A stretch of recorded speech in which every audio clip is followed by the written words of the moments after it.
Students a very good morning to one and all. Students, पिछली video में हमने व्याकरण में वर्क कंप्लीट किया था, जो हमारा पेज नंबर 303 तक कंप्लीट हो चुका था।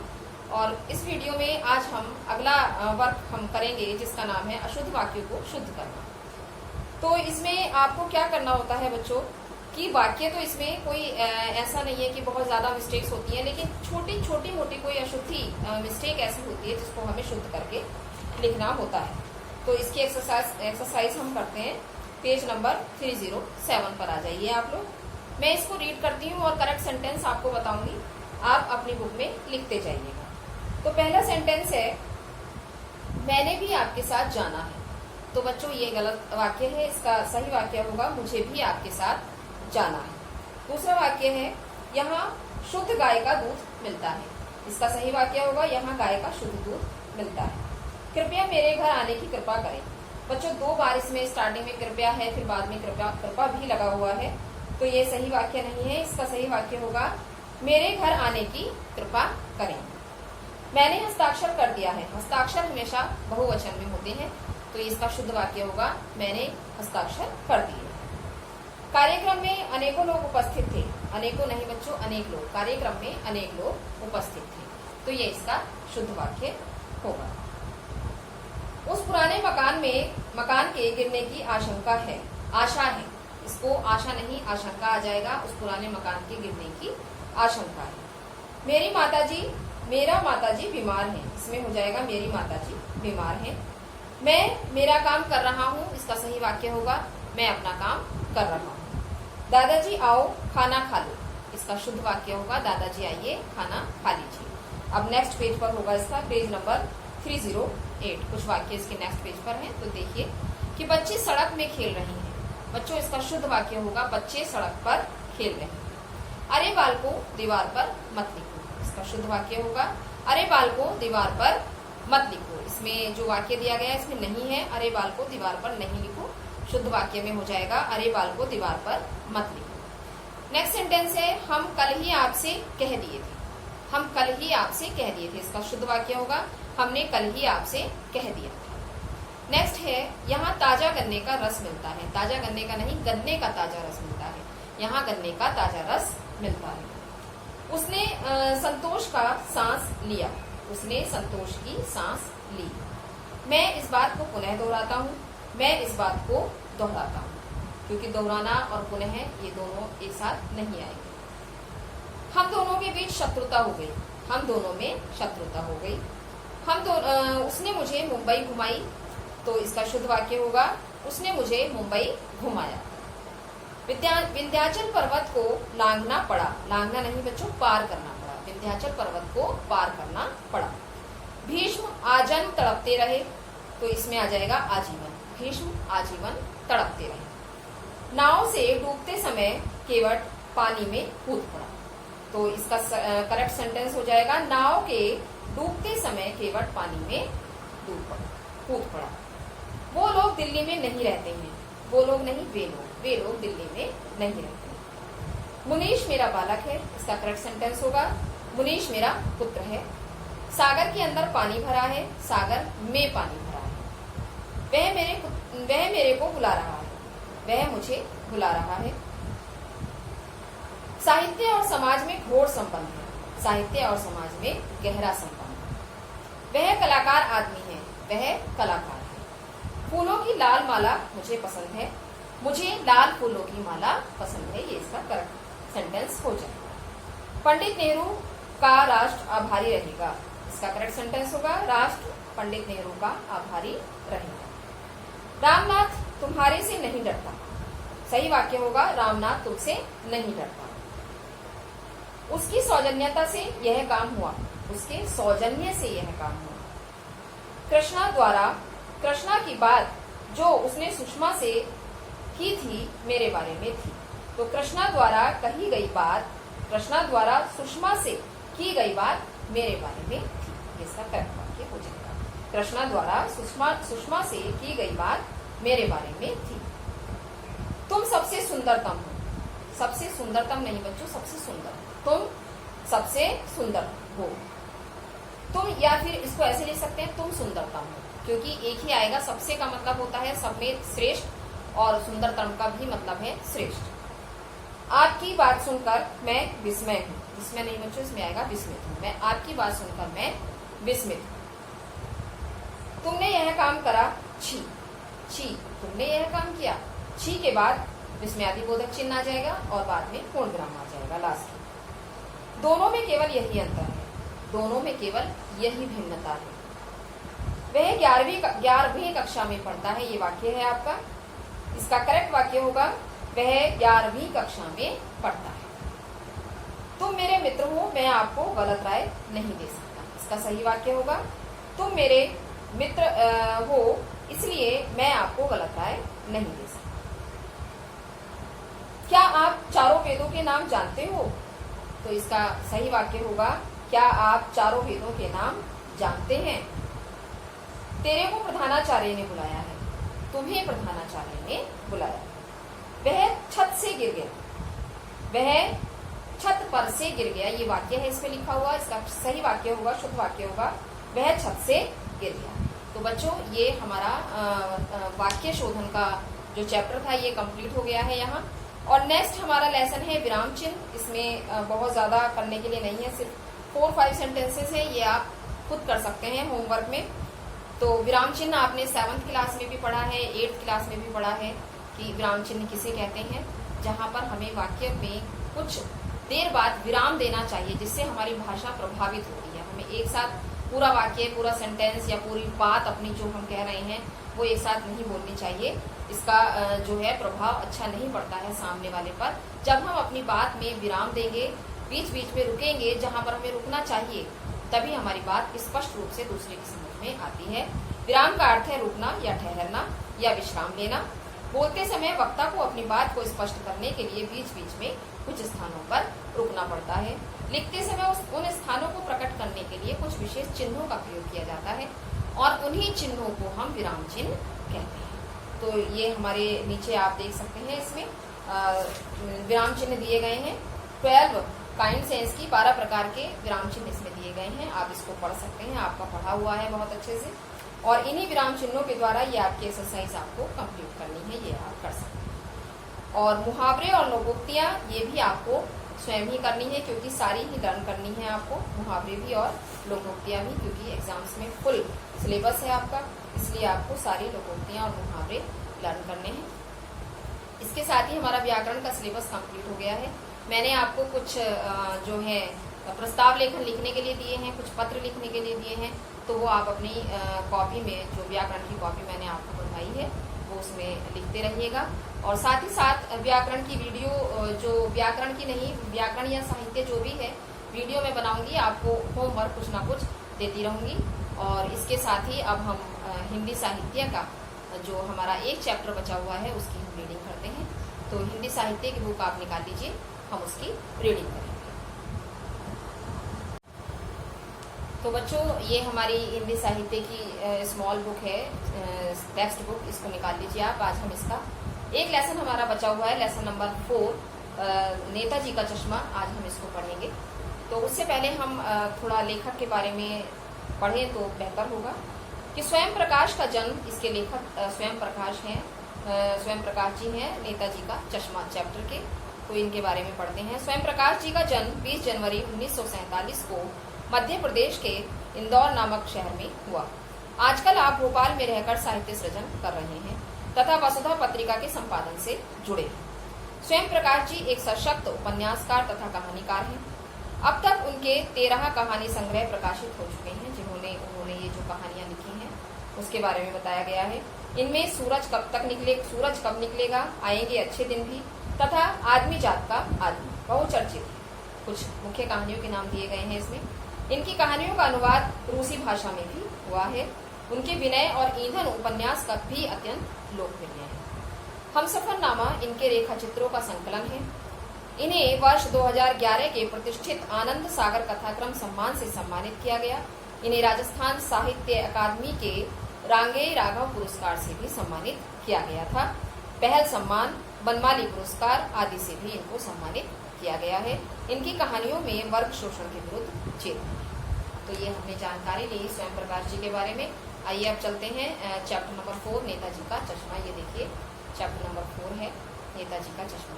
बच्चों इस कहानी में लेखक ने ये जो चैप्टर है हमारा देशभक्ति की भावना से उन्होंने ये बताया है कि देश का हर व्यक्ति, चाहे वो छोटा हो या बड़ा हो, हर व्यक्ति के मन में अपने देश के प्रति एक भावना होती है देशभक्ति की, और अपने सामर्थ्य के अनुसार हर व्यक्ति अपने देश के लिए अपना योगदान देता है। ऐसा ही इस कहानी में एक कैप्टन नामक व्यक्ति है जो सुभाष चंद्र बोस की मूर्ति पर चश्मा लगाता है, क्योंकि वो मूर्ति जब बनाई गई थी तो उसमें चश्मा नहीं बना था, बनने से रह गया था या टूट गया था।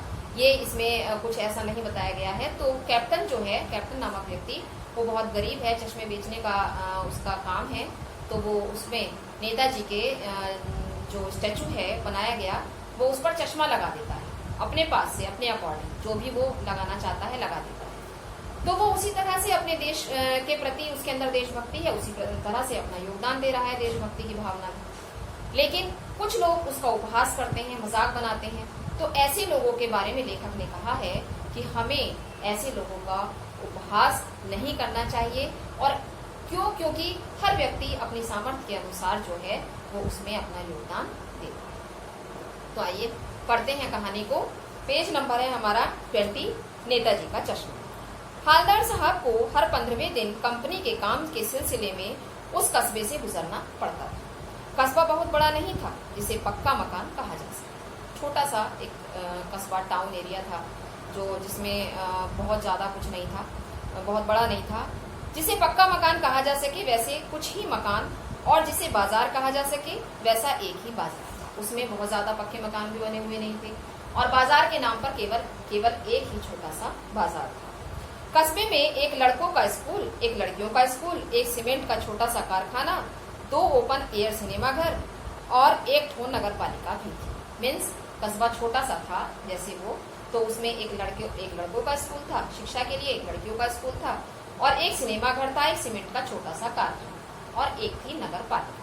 नगर पालिका जो नगर के, उस शहर के काम को देखती थी। नगर पालिका कुछ भी तो नगर पालिका थी तो कुछ ना कुछ करती भी थी। कभी कोई सड़क पक्की करवा देती, कभी कुछ पेशाब घर बनवा देती, कभी कबूतरों की छतरी बनवा दी, तो कभी संविधान करवा दिया। ये छोटे मोटे काम जो है नगर पालिका वो शहर में करवाती रहती थी। इसी नगर पालिका के किसी उत्साही बोर्ड या प्रशासनिक अधिकारी ने एक बार शहर के मुख्य बाजार के मुख्य चौराहे पर नेताजी सुभाष चंद्र बोस की एक संगमरमर की प्रतिमा लगवा दी। कोई अधिकारी उस नगर पालिका में आया, प्रशासनिक अधिकारी यानी कि गवर्नमेंट जॉब में जो नगर पालिका में हमारे जो अधिकारी होते हैं वो वहां आया। तो उसने क्या किया, नगर पालिका का जो मुख्य चौराहा था वहां पर उसने सुभाष चंद्र बोस की मूर्ति, प्रतिमा अर्थात मूर्ति लगवा दी। यह कहानी उसी प्रतिमा के बारे में है, बल्कि उसके भी एक छोटे से हिस्से के बारे में। प्रतिमा के बारे में मीन्स उस मूर्ति के बारे में है, बल्कि उस मूर्ति के चश्मे के बारे में। जो सुभाष चंद्र बोस की प्रतिमा वो लगवाई गई थी उसमें चश्मा नहीं था, उसी बारे में ये कहानी लेखक ने लिखी है। पूरी बात तो अब पता नहीं, लेकिन लगता है कि कुछ देश के अच्छे मूर्तिकारों की जानकारी नहीं होने और अच्छी मूर्ति की लागत, अनुमान और उपलब्ध बजट से कहीं बहुत ज्यादा होने के कारण काफी समय ऊहापोह और चिट्ठी पत्री में बर्बाद हुआ होगा, और बोर्ड की शासनावधि समाप्त होने की घड़ियों में किसी स्थानीय कलाकार को ही अवसर देने का निर्णय किया गया होगा। अर्थात जो हमारे कागजी सरकारी कागजों में मूर्ति बनवाने के लिए कुछ एप्लीकेशन दी गई होगी, तो उसमें समय नहीं रहा होगा, काफी समय निकल चुका होगा, कुछ ही समय बचा होगा। तो उसको देखते हुए समय को स्थानीय कलाकार अर्थात उस शहर के, उस नगर के किसी कलाकार को ही मूर्ति बनाने की जिम्मेदारी सौंप दी गई। तो इसमें क्या निर्णय किया गया होगा, और अंत में कस्बे के इकलौते हाई स्कूल के इकलौते ड्राइंग मास्टर मान लीजिए मोतीलाल जी को ही यह काम सौंप दिया गया होगा। तो क्या अंदाजा लगाया गया कि जो मोतीलाल जी थे उस स्कूल के इकलौता स्कूल था, उसमें एक ही मास्टर थे मोतीलाल जी ड्राइंग मास्टर, उनको ये काम सौंप दिया गया होगा, जो महीने भर में मूर्ति बनाकर पटक देने का विश्वास दिला रहे थे। क्योंकि उन्होंने यह विश्वास दिलाया था कि 1 महीने में वो मूर्ति बनाकर तैयार कर दें। जैसा कि कहा जा चुका है, मूर्ति संगमरमर की थी। टोपी की नोक से कोट के दूसरे बटन तक कोई 2 फुट ऊंची। टोपी की नोक से अर्थात टोपी से लेकर के यहाँ तक स्टैचू जैसे आपने देखे होंगे हमारे यहाँ गांधी मूर्ति पर, या आसपास आपने मार्केट में भी कई शहरों में देखे होंगे चौराहों पर, कुछ मुख्य जो शहर के चौराहे होते हैं उन पर मुख्य लोगों की प्रतिमा लगवा दी जाती है, स्टैचू लगवा दिया जाता है। तो ऐसे ही उसकी ऊंचाई लगभग 2 फुट रही होगी, जिसे कहते हैं बेस्ट एंड सुंदर। बेस्ट यानी कि बहुत अच्छी बनी हुई थी, सुंदर भी थी। नेताजी सुंदर लग रहे थे, कुछ मासूम और कमसी। फौजी वर्दी में मूर्ति को देखते ही दिल्ली चलो और तुम मुझे खून दो वगैरह याद आने लगते थे, क्योंकि सुभाष चंद्र बोस ने हमारे देश के लिए अपना पूरा योगदान दिया है। उन्होंने आजाद हिंद फौज का गठन किया, उन्होंने नारा दिया था तुम मुझे खून दो मैं तुम्हें आजादी दूंगा, दिल्ली चलो, ये उनके द्वारा दिए गए नारे थे। तो उनकी प्रतिमा को देखते ही ऐसा ही कुछ हमें याद उठता था, सब कुछ याद आने लगता था। इस दृष्टि से यह सफल और सराहनीय प्रयास था। केवल एक चीज की कसर थी जो देखते ही खटकती थी। एक चीज की उस प्रतिमा में, उस मूर्ति में एक चीज की कमी थी जो आंखों को चुभती थी। वो क्या थी कि नेताजी की आंखों पर चश्मा नहीं था। तो नेताजी की आंखों पर चश्मा नहीं था, जैसा कि मैंने आपको पहले ही बताया था। यानी चश्मा तो था लेकिन संगमरमर का नहीं था। एक सामान्य और सचमुच के चश्मे का चौड़ा काला फ्रेम मूर्ति को पहना दिया। मीन्स एक चौड़ा सा काले का जो रियल जैसे हम लोग लगाते हैं वैसा ही चश्मे का फ्रेम वो सुभाष चंद्र बोस की मूर्ति को पहना दिया गया था। हालदार साहब जब पहली बार इस कस्बे से गुजरे और चौराहे पर पान खाने रुके, तभी उन्होंने इसे लक्षित किया और उनके चेहरे पर एक कौतुक भरी मुस्कान फैल गई। उन्होंने देखा कि अरे सुभाष चंद्र बोस जी की प्रतिमा पर असली का चश्मा लगा हुआ है। तो एक मुस्कान उनके अंदर से आई, वाह भाई, यह भी आइडिया है, वो है मूर्ति पत्थर की लेकिन चश्मा रियल। इस पत्थर की मूर्ति पर रियल चश्मा लगा हुआ है, तो ये भी अच्छा आइडिया है, कोई बुराई नहीं है इसमें। जीप कस्बा छोड़कर आगे बढ़ गई, तब भी हालदार साहब उस मूर्ति के बारे में ही सोचते रहे। हालदार साहब की जीप जो थी वो वहां से आगे निकल गई, लेकिन तब भी हालदार साहब जो थे वो उस मूर्ति के बारे में ही सोचते रहे। अंत में इस निष्कर्ष पर पहुंचे कि कुल मिलाकर कस्बे के नागरिकों का यह प्रयास सराहनीय ही कहा जाना चाहिए। महत्व मूर्ति के रंग रूप का या कद का नहीं, उस भावना का है, वरना तो देशभक्ति भी आजकल मजाक की चीज होती जा रही है। वो सोच रहे थे कि चलो कुछ तो इन लोगों में देशभक्ति की भावना है कि चश्मा अगर असली का नहीं है स्टैचू पर, उनकी मूर्ति पर, तो उन्होंने असलियत का जो फ्रेम था वो चश्मे का वो ही उस मूर्ति पर लगाया। दूसरी बार जब हालदार साहब उधर से गुजरे तो उन्हें मूर्ति में कुछ अंतर दिखाई दिया। ध्यान से देखा तो पाया कि चश्मा दूसरा है। अब जब दूसरी बार वो वहां से गुजरे तो उन्होंने देखा कि वो चश्मा दूसरा है। पहले मोटे फ्रेम वाला चौकोर चश्मा था, अब तार के फ्रेम वाला गोल फ्रेम वाला चश्मा। हालदार साहब का कौतुक और बढ़ा, वाह भाई क्या आइडिया है, मूर्ति कपड़े नहीं बदल सकती लेकिन चश्मा तो बदल ही सकती है। उन्होंने ऐसे ही अपने मन में सोचा। तीसरी बार फिर नया चश्मा। हालदार साहब को आदत पड़ गई हर बार कस्बे से गुजरते समय चौराहे पर रुकना, पान खाना और मूर्ति को ध्यान से देखना। एक बार जब कौतूहल दुर्दंडनीय हो गया उठा तो पान वाले से ही पूछ लिया, क्यों भाई क्या बात है, यह तुम्हारे नेताजी का चश्मा हर बार बदल कैसे जाता है। जब उनसे नहीं रहा गया हालदार साहब से, तो जहां वो पान खाने के लिए रुकते थे तो उसी पान वाले से उन्होंने ये पूछा कि भाई क्या बात है, ये चश्मा बदल कैसे जाता है। पान वाले के खुद के मुंह में पान ठुसा हुआ था। वह एक काला मोटा और खुशमिजाज आदमी था। हालदार साहब का प्रश्न सुनकर वह आंखों ही आंखों में हंसा। उसकी तोम थिरकी, पीछे घूमकर उसने दुकान के नीचे पान थूका और अपनी लाल काली पत्ती से दिखाकर बोला, कैप्टन चश्मे वाला करता है। अर्थात उसको पता था क्योंकि वो तो उसी नगर का निवासी था। तो उसने हालदार साहब को बता दिया कि ये सब जो है वो कैप्टन चश्मे वाला करता है। क्या करता है हालदार साहब को समझ नहीं आया। हालदार साहब ने क्वेश्चन किया कि भाई क्या करता है। Now page number 22। चश्मा चेंज कर देता है, पान वाले ने समझाया। क्या मतलब, क्यों चेंज कर देता है? हालदार साहब अब भी समझ नहीं पाए। हालदार साहब को अब भी पूरी बात समझ में नहीं आई थी। तो उन्होंने पूछा कि क्यों चश्मा क्यों चेंज कर देता है। कोई ग्राहक आ गया समझो, उसको चौड़े चौखट चाहिए। चौखट मीन्स फ्रेम। उसको चौड़े चौखट चाहिए तो कैप्टन किधर से लाएगा।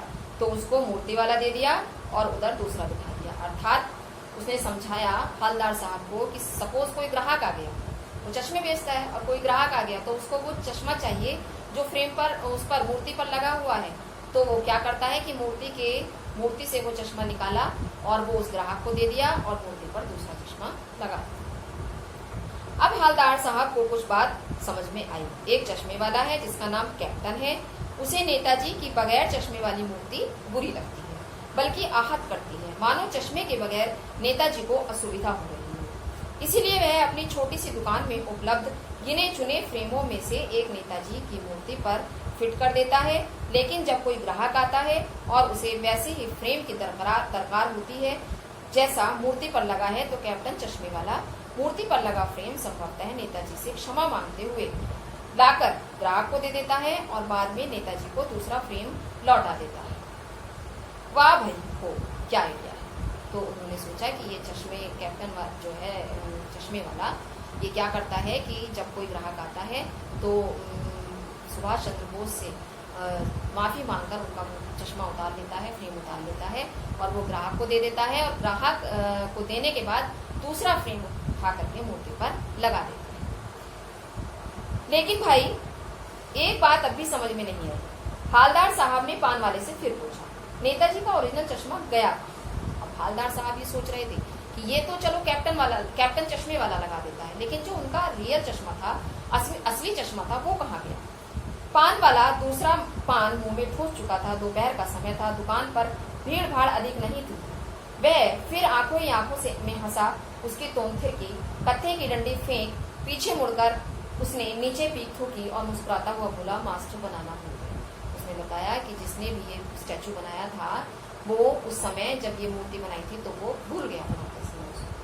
पान वाले के लिए यह एक मजेदार बात थी, लेकिन हवलदार साहब के लिए चकित और द्रवित कर देने वाली। यानी वह ठीक ही सोच रहे थे। मूर्ति के नीचे लिखा, मूर्तिकार मास्टर मोतीलाल, वाकई कस्बे का अध्यापक था। बेचारे ने महीने भर में मूर्ति बनाकर पटक देने का वादा किया होगा, बना भी ली होगी, लेकिन पत्थर में पारदर्शी चश्मा कैसे बनाया जाए, कांच वाला यह तय नहीं कर पाया होगा, या कोशिश की होगी और असफल रहा होगा। बनाते बनाते कुछ और बारीकी के चक्कर में चश्मा टूट गया होगा, या पत्थर का चश्मा अलग से बनाकर फिट किया होगा और वह निकल गया होगा। उफ, इतनी सब बातें सोचकर जो है उनका दिमाग जो है वो चकरा गया कि पता नहीं क्या हुआ होगा। चश्मा बनाया होगा पत्थर का, उसमें पारदर्शिता नहीं आ पाई होगी, फिर कांच वाले ने बनाया होगा, कांच वाले का चश्मा बनाते बनाते टूट गया होगा। वो ये सब बातें सोच रहे थे, तो उनको सोचकर परेशान हो गए थोड़ा। हवलदार साहब को यह सब कुछ विचित्र और कौतूक भरा लग रहा था। इन्हीं ख्यालों में खोए खोए पान के पैसे चुकाकर चश्मे वाले की देशभक्ति के समक्ष नतमस्तक होते हुए वह जीप की तरफ चले। अर्थात उन्होंने कैप्टन चश्मे वाले को नतमस्तक किया, उसकी भावना का सम्मान करते हुए वो अपनी जीप की तरफ चले गए। फिर रुके, फिर पीछे मुड़े और पान वाले के पास जाकर पूछा, क्या कैप्टन चश्मे वाला नेताजी का साथी है या आजाद हिंद फौज का भूतपूर्व सिपाही। अब उनके अंदर ये इच्छा जागी कि आखिर ये कैप्टन इसका नाम क्यों है, कि ये उनका साथी था या उनकी आजाद हिंद फौज में सिपाही था। पान वाला नया पान खा रहा था। पान पकड़े अपने हाथ को मुंह से 1.5 इंच दूर रोककर उसने हवलदार साहब को ध्यान से देखा, फिर अपनी लाल काली पत्ती सी दिखाई और मुस्कुराकर बोला, नहीं साहब, वो लंगड़ा क्या जाएगा। ये पान वाला उसकी कैप्टन चश्मे वाले की मजाक उड़ा। ये सुनकर हवलदार साहब को बहुत दुख हुआ। पागल है पागल, वो देखो वो आ रहा है, आप उसी से बात कर लो, फोटो वोटो छपवा दो उसका कहीं, यानी कि कमेंट व्यंग कसा। पान वाले ने कैप्टन चश्मे वाले पर ये व्यंग कसा कि उसकी जो है वो देखो सामने आ रहा है, उसकी मूर्ति कहीं लगा अखबार में छपवा दो उसकी फोटो। हवलदार साहब को पान वाले द्वारा एक देशभक्त का इस तरह मजाक उड़ाया जाना बिल्कुल अच्छा नहीं लगा। मुड़कर देखा तो अवाक रह गए। एक बेहद बूढ़ा मरियल सा लंगड़ा आदमी, सिर पर गांधी टोपी और आंखों पर काला चश्मा लगाए, एक हाथ में एक छोटी सी संदूकची और दूसरे हाथ में एक बांस पर टंगे हुए बहुत से चश्मे लिए, और अभी अभी एक गली से निकला था और अब एक बंद दुकान के सहारे अपना बांस टिका रहा था। तो उस बेचारे की दुकान भी नहीं थी। फेरी लगाता है। हवलदार साहब चक्कर में पड़ गए। पूछना चाहते थे उसे कैप्टन क्यों कहते हैं, क्या यही इसका वास्तविक नाम है, लेकिन पान वाले ने साफ बता दिया कि अब वह इस बारे में और बात नहीं करना चाहता। बहुत जानकारी दे चुका, अब वो इस बारे में और कोई बात नहीं करना चाहता। ड्राइवर भी बेचैन हो रहा था, काम भी था। हवलदार साहब जीप में बैठकर चले गए। अब हवलदार साहब ने सोचा कि ठीक है, चलो अब और कुछ बात नहीं करते, नेक्स्ट टाइम देखेंगे। 2 साल तक हवलदार साहब अपने काम के सिलसिले में उस कस्बे से गुजरते रहे और नेताजी की मूर्ति के बदलते हुए चश्मे को देखते रहे। कभी गोल चश्मा होता तो कभी चौकोर, कभी लाल कभी काला, कभी धूप का चश्मा, कभी बड़े कांचों वाला गोगो चश्मा, पर कोई न कोई चश्मा होता जरूर। नेताजी की मूर्ति पर चश्मा जरूर लगा होता। उस धूल भरी यात्रा में हवलदार साहब को कौतुक और प्रफुल्लता के कुछ क्षण देने के लिए एक बार फिर ऐसा हुआ कि मूर्ति के चेहरे पर कोई भी कैसा भी चश्मा नहीं। एक बार जब वो वहां से गुजरे तो उसने देखा कि मूर्ति के चेहरे पर कोई भी चश्मा नहीं था। चौराहे की अधिकांश दुकानें बंद कर दी थी। अगली बार भी मूर्ति की आंखों पर चश्मा नहीं था। हवलदार साहब ने पान खाया और धीरे से पान वाले से पूछा, क्यों भाई, क्या बात है, आज तुम्हारे नेताजी की आंखों पर चश्मा नहीं है? हवलदार साहब रुके और फिर उन्होंने उस पान वाले से पूछा कि क्या बात, आज नेताजी की आंखों पर चश्मा क्यों नहीं है? पान वाला उदास हो गया।